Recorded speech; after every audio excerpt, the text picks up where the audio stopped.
Assalamualaikum warahmatullahi wabarakatuh. Saya Muhammad Fikri bin Toha, FA 230704, sebagai director dan juga penemu bual untuk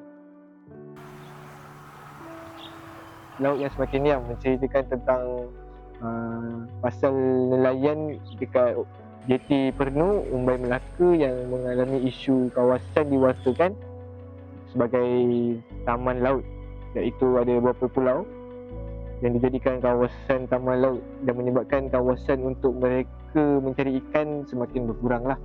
Kami ada memilih subjek sebanyak 2 orang, dan juga kawasan untuk penggambaran adalah di kawasan JT Pernu sendiri. Untuk dokumentari ni kita orang memfokuskan tentang apa yang nelayan, pandangan nelayan sendiri terhadap kesan daripada kawasan yang diwasakan sebagai taman laut. Nama diberi Adam Imran bin Azman, FA 230712.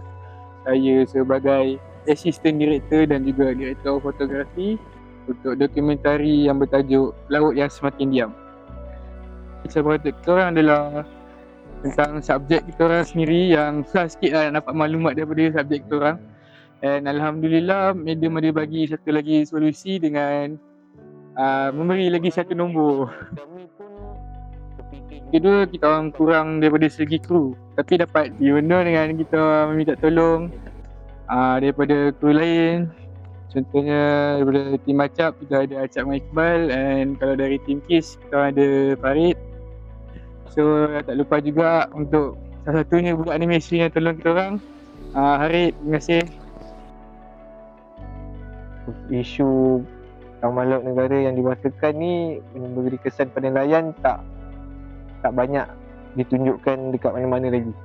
Banyaknya tunjuk isu manfaat dari segi sudut pelancongan kawasan taman laut tu sendiri. Pada siapa yang tengok video ni, harap korang lebih peka dan cakna lah macam dekat nelayan kat pulau JT Umbai ni.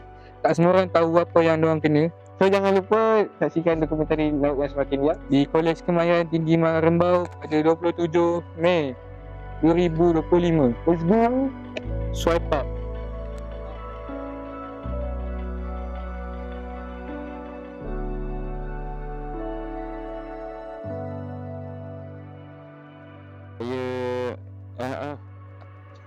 Saya tolong menolong, diorang ajak, jadi saya join. Dan detik ini membuatkan saya nak jadi nelayan.